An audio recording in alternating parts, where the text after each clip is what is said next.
यतो यतः समीहसे ततो नो अभयं कुरु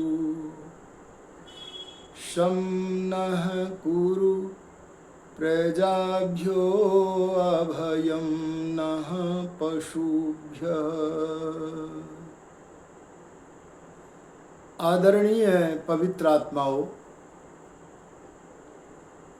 आज हम आपके अपने सुखमग्न वैदिक संस्थान नामक YouTube चैनल के माध्यम से धर्म के स्वरूप पर अपने कुछ विचार प्रस्तुत करने लगे हैं।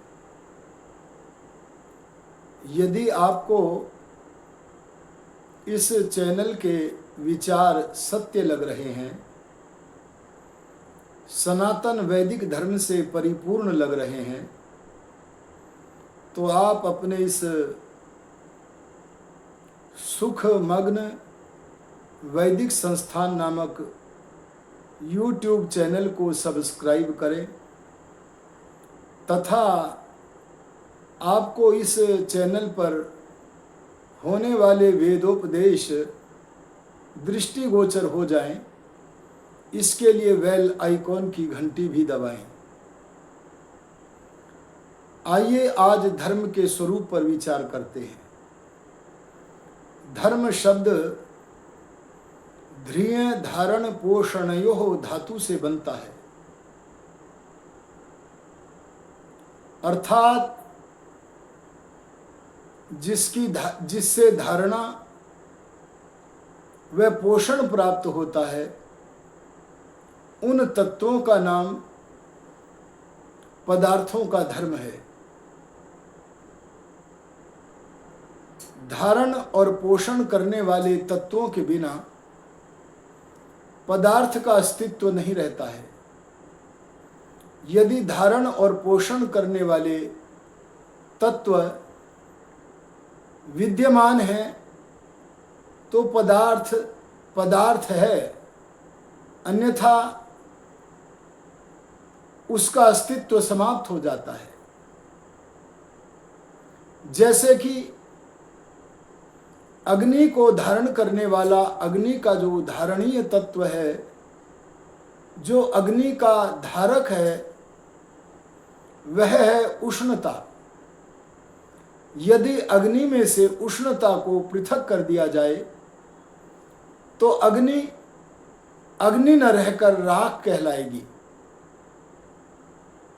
इसीलिए धर्म के इस अर्थ विस्तार के साथ हम कह सकते हैं, वस्तु स्वभावो धर्मः। वस्तु का जो स्वभाव है, अपना भाव है, अपना रूप है, उसका नाम धर्म है। जैसे भिन्न भिन्न पदार्थों का अपना स्वभाव होता है, अपना धर्म नामक तत्व होता है, वैसे ही मनुष्य का भी अपना धर्म होता है। मनुष्य जिन तत्वों को धारण करता है और जिन तत्वों के धारण करने से मनुष्य बनता है, उन धारक तत्वों का नाम धर्म है। इसे आधुनिक शब्दावली में कहते हैं मनुष्यता। वेद भगवान जीव को मनुष्य शरीर प्रदान करने के बाद भी, माने कोई जीव देह की दृष्टि से मनुष्य है, फिर भी उस मनुष्य देह को धारण करने वाले जीव को वेद आज्ञा करते हैं, मनुर्भव, हे मनुष्य तू मनुष्य बन। मननशील होने से मनुष्य होता है और मनन करने के कारण ही जिसे धारण करना चाहिए उन तत्वों को वह धारण करता है। इसलिए हमें उन तत्वों का अनुसंधान करना चाहिए जो तत्व मनुष्य को मनुष्य बनाते हैं। तभी हम धर्म के स्वभाव को अच्छी प्रकार से समझ सकते हैं, वस्तु के, मनुष्य के स्वभाव को अच्छी प्रकार से समझ सकते हैं। जब विचारक धर्म के विषय में अनुसंधान करते हैं अथवा विचार करते हैं तो कई लोग ऐसे भी दिखते हैं, मुंडे मुंडे मतिर्भिन्ना के अनुसार, कि जिन विचारकों के विचार वास्तविक न होकर अतिवादी हैं। जैसे शंकराचार्य जी कहते हैं, ब्रह्म सत्यम जगन मिथ्या जीवो ब्रह्मैव नापरः। इस दृश्यमान जगत में केवल ब्रह्म ही सत्य है, ब्रह्म के अतिरिक्त कुछ भी सत्य नहीं है। न ये जगत सत्य है, न जगत के सब सूर्य चंद्रमा आदि पदार्थ सत्य है। हमारी जागतिक इच्छाएं, सांसारिक इच्छाएं सब भ्रम मात्र हैं। यह लोक, यह संसार रहने के योग्य नहीं है, क्योंकि यहां तो केवल ब्रह्म ही ब्रह्म है, बाकी सब मिथ्या है, भ्रम है। जीवो ब्रह्मैव नापरः। और जो जीव अपने को जीव समझते हैं, आत्मा समझते हैं, यह सब भी भ्रम है, बल्कि ये जीव भी ब्रह्म ही है, नापरः, और कुछ नहीं है। ये अतिवादी लोग केवल ब्रह्म को ही सत्य, सदा विद्यमान रहने वाला मानते हैं। यह प्रकृति नामक और प्रकृति से बने हुए जो पदार्थ हैं, उस प्राकृतिक जगत को भ्रम मानता है, और जो इस प्राकृतिक जगत को भोगने वाला जीवात्मा है, उसे भी भ्रम मानता है। वेद में इस भ्रम का निराकरण करने के लिए अनेक मंत्र आए हैं। यजुर्वेद के 40वें अध्याय का एक मंत्र है, ईशावास्यमिदं सर्वं यत्किंच जगत्यां जगत् तेन त्यक्तेन भुंजीथा मा गृध कस्य स्विद्धनम। इदम सर्वम, यह सब जो दृश्यमान जगत है, जो हमें चक्षुरादि इंद्रियों से ज्ञात होता है, वह सारा जगत ईश्वर से आच्छादित है। दो तत्व हो गए, एक तो जगत, प्राकृतिक जगत, और ये सारा जिससे आच्छादित है, इस प्राकृतिक जगत का प्रकृति से निर्माण करने वाला परमात्मा है वह, अर्थात परमात्मा सर्वव्यापक है। और तीसरे तत्व को उपदेश दिया गया है इस मंत्र में, तेन त्यक्तेन भुंजीथा। उस परमात्मा के दिए गए इन सांसारिक पदार्थों को भुंजीथा अपने जीवन के संचालन के लिए उपभोग करो। अर्थात इस मंत्र में ईश्वर भी है, भोग करने वाला जीवात्मा भी है, और जिसका भोग किया जाता है वह प्राकृतिक पदार्थ भी है। इसी तरह वेद में अनेक मंत्र हैं। जैसे कि एक मंत्र और देखिए, द्वा सुपर्णा सयुजा सखाया समानम वृक्षम परिशस्व जाते तयोरन्यः पिप्पलम स्वाद्वत्यनन्यो अभिचाकशीति। इस मंत्र में प्रकृति से निर्मित ये संसार एक वृक्ष है। इस वृक्ष पर दो पक्षी बैठे हैं, एक पक्षी जीवात्मा है तो दूसरा पक्षी परमपिता परमात्मा है। इस आत्मा और परमात्मा रूपी पक्षियों में से केवल जीवात्मा संसार के स्वादु फलों का उपभोग करता है, और परमात्मा उपभोग नहीं करता, केवल साक्षी बनकर जीव के कर्मों को और उसके भोग करती हुई स्थिति को देख रहा है। जीवात्मा संसार के पदार्थों को भोगता है तो उसमें आसक्त होकर फंस जाता है, और परमात्मा न प्रकृति के पदार्थों को भोगता है और न आसक्त होता है। इस आधार पर जो सत्य सिद्धांत है वह ब्रह्म सत्यम जगन मिथ्या वाला नहीं है, जीवो ब्रह्मैव ना परः वाला नहीं है, बल्कि सत्य सिद्धांत तो यह है कि इस विश्व में तीन तत्व सनातन हैं, सत्य हैं, सदा विद्यमान रहने वाले हैं। इन्हें समझे बिना हम उन तत्वों का अनुसंधान नहीं कर सकते जिन तत्वों के कारण मनुष्य को, अरे जिन तत्वों को धारण करके मनुष्य मनुष्य बनता है। इसलिए सबसे पहले हमें त्रैतवाद के सनातन वैदिक सिद्धांत पर विचार करना होगा। इसके लिए मैं परमेश्वर के एक नाम को आधार बनाकर आपके सामने त्रैतवाद का विवेचन करता हूं। परमेश्वर का आर्य समाज के द्वितीय नियम में एक नाम है सच्चिदानंद स्वरूप। यह नाम तीन नामों से मिलकर के बना है। इस नाम में एक शब्द है सत। ऋषि दयानंद जी सत शब्द का अर्थ करते हुए कहते हैं यदस्ति त्रिषु कालेषु तत्सत, जिनकी सत्ता सब कालों में विद्यमान रहती है, जो कभी उत्पन्न नहीं होते हैं और जिनका कभी विनाश भी नहीं होता है, ऐसे सदा विद्यमान रहने पदार्थों का नाम सत है। परमपिता परमात्मा तो अनादि और अनंत अर्थात सत्य है ही, लेकिन केवल परमात्मा ही सदा विद्यमान रहने वाला नहीं है, बल्कि हम आत्मा भी सनातन है, सदा हमारा अस्तित्व रहता है। आत्मा कभी उत्पन्न नहीं हुआ। महाभारत काल के पश्चात वेद विद्या के मध्यम पढ़ने से जिसके मन में जो आया उसने विद्या विरुद्ध संप्रदाय चला दिया। ऐसे ही कुछ सांप्रदायिक लोग चलचित्रों का निर्माण करते हैं।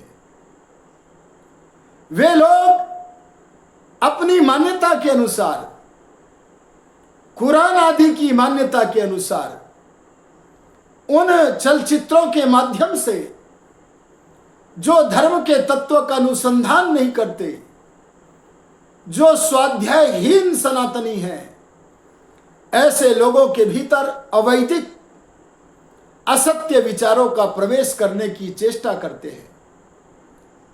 ऐसे कई वाक्य अभिनेताओं के, अभिनेत्रियों के माध्यम से चलचित्रों के द्वारा जनता के मध्य में प्रेषित कर देते हैं कि जो असत्य होते हैं।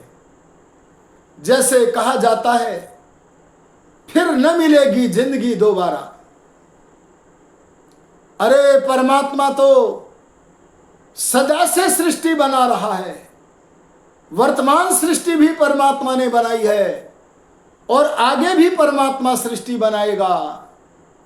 हम मुस्लिम मत के अनुयायियों से पूछते हैं क्या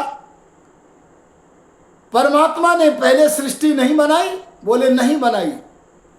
हमने कहा जो काम आज तक परमात्मा ने नहीं किया, उस काम को करने के लिए अब परमात्मा को क्या आवश्यकता पड़ गई? और यदि अब सृष्टि बनाई है तो आगे परमात्मा सृष्टि क्यों नहीं बनाएगा? अरे एक बार एक योगी समाधि में बैठ गया, ब्रह्मास्त्र हो गया, ब्रह्म का प्रत्यक्ष हो गया और भगवान से पूछ बैठा, हे पिता ये संसार बड़ा विचित्र है, इस संसार की विचित्रता का कारण क्या है? इस संसार में कोई विद्वान है, कोई अविद्वान है, कोई धनी है तो कोई निर्धन है, कोई विकलांग है तो कोई स्वस्थ है। ये सृष्टि की विचित्रता का कारण क्या है? तब परमात्मा ने, अरे अंतर्यामी भगवान ने समाधिस्थ जीव को, उस ऋषि को जब इस विचित्रता का हेतु बताया तब वह ऋषि समाधि से उठा, खिलाकर हंसा और प्रभु के आनंद में निमग्न होकर बोला, आओ संसार के लोगों आओ, ब्रह्म से पूछकर मैं इस संसार की विचित्रता की चर्चा आपके समक्ष करना चाहता हूं।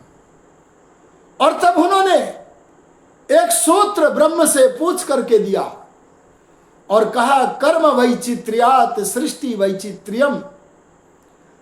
भिन्न भिन्न सभी प्राणियों के कर्म भिन्न भिन्न हैं।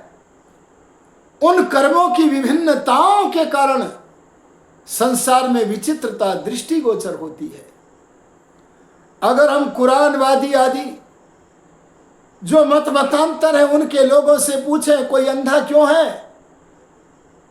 वे मानते हैं कि पहले कोई जन्म नहीं हुआ था, इसलिए कर्म फल तो कह नहीं सकते, कह देते खुदा की मर्जी। अरे कोई मूर्ख है कोई विद्वान है, ये अंतर क्यों है, तो कह देते खुदा की मर्जी। ध्यान देना, जो अपनी मर्जी से किसी को दुख देवे, अपनी मर्जी से कर्म के बिना किसी को सुख दे देवे, ऐसा परमात्मा न्यायकारी नहीं हो सकता। लेकिन परमात्मा तो न्यायकारी है, उसके न्यायकारित्व को देखना है यदि, तो परमात्मा की कल्याणी वाणी वेदों का स्वाध्याय करो। अगर उसके न्यायकारित्व को देखना है तो परमात्मा के भक्त ब्रह्मा से लेकर दयानंद पर्यंत सनातनी, अरे सत्यवादी दयानंद पर्यंत ऋषियों के ग्रंथों का स्वाध्याय करो। आप जो ऋषि कोटि के मनुष्य हैं उन्हीं के ग्रंथों का स्वाध्याय करेंगे तो सत्य हाथ लगेगा, क्योंकि उनके ग्रंथों में सत्य ही होता है। उनमें ईश्वर व वेद की निंदा नहीं होती है और वे ब्रह्म से पूछकर बोलते हैं, लिखते हैं।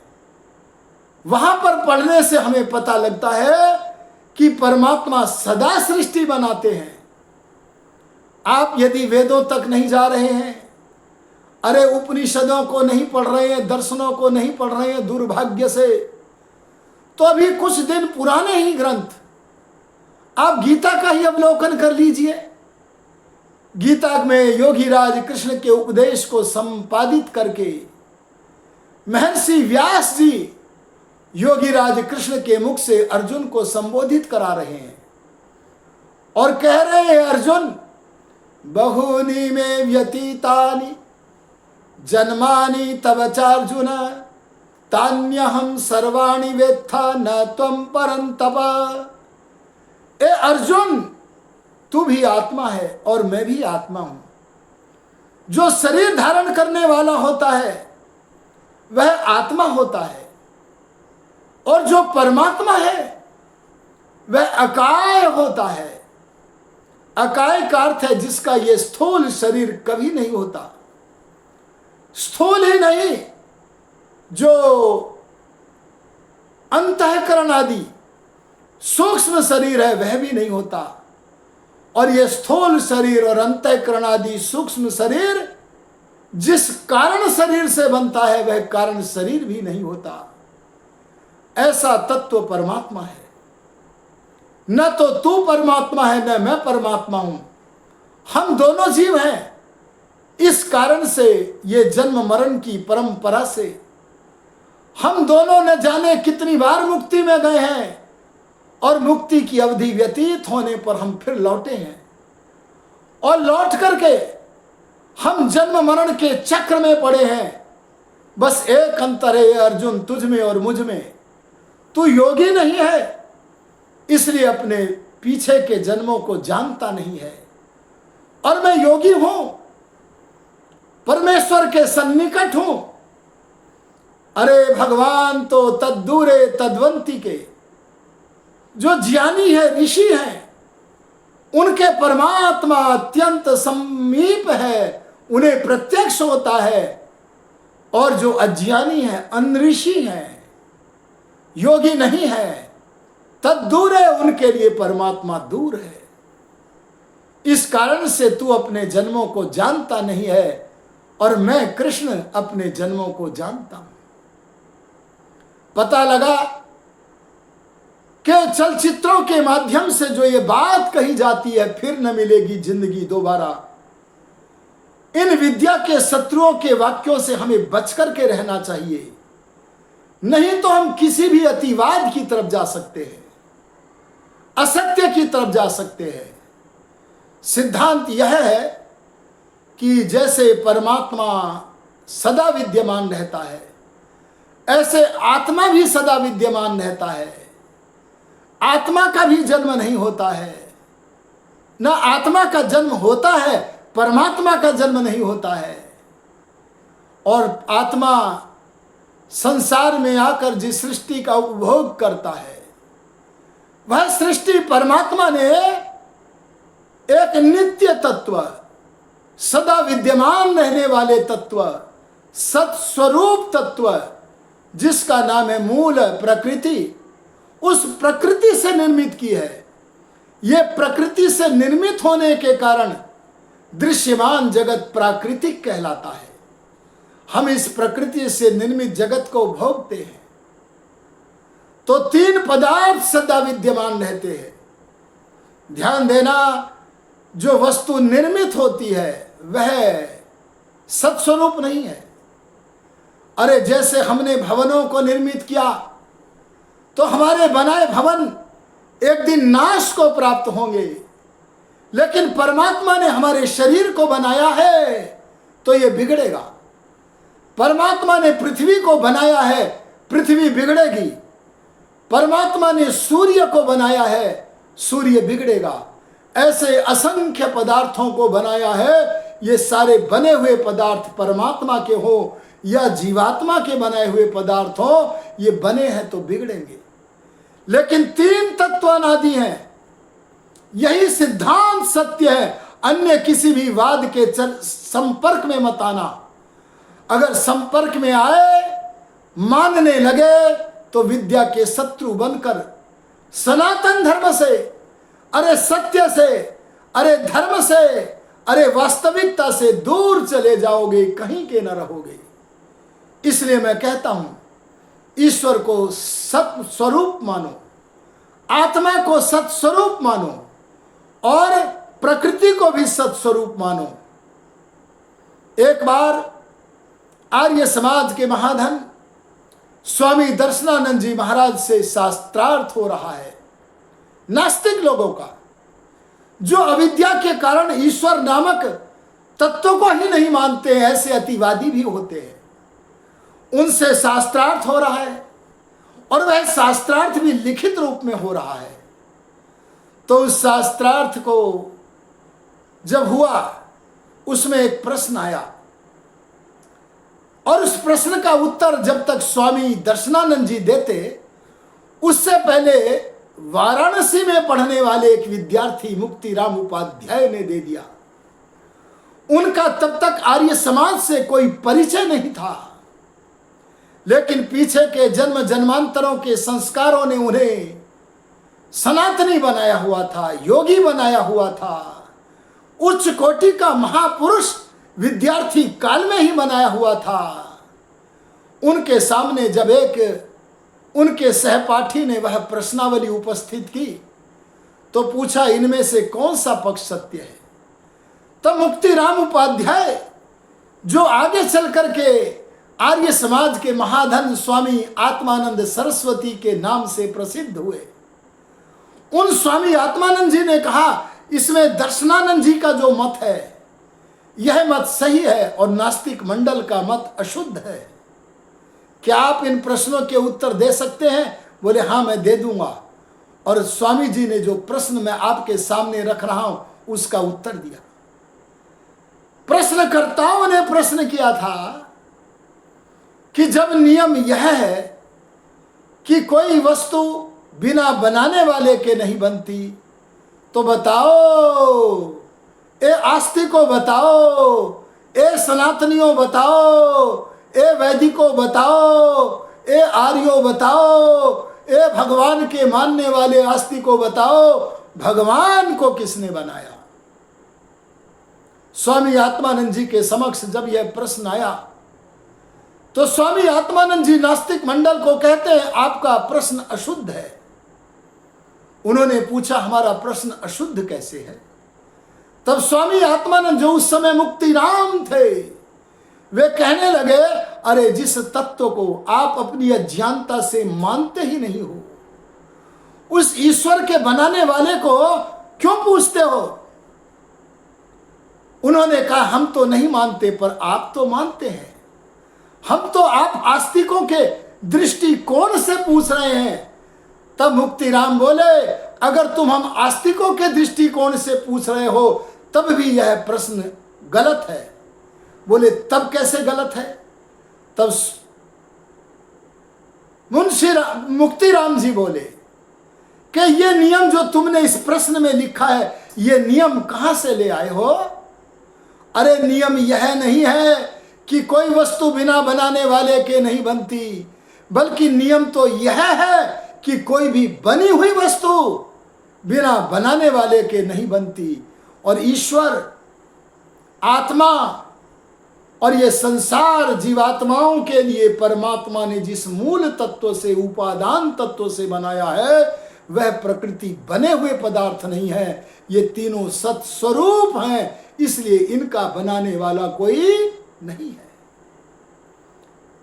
यह लघु चलचित्र विस्तृत न हो जाए, इसलिए धर्म के स्वरूप के प्रथम भाग को हम यहीं विरमित करते हैं।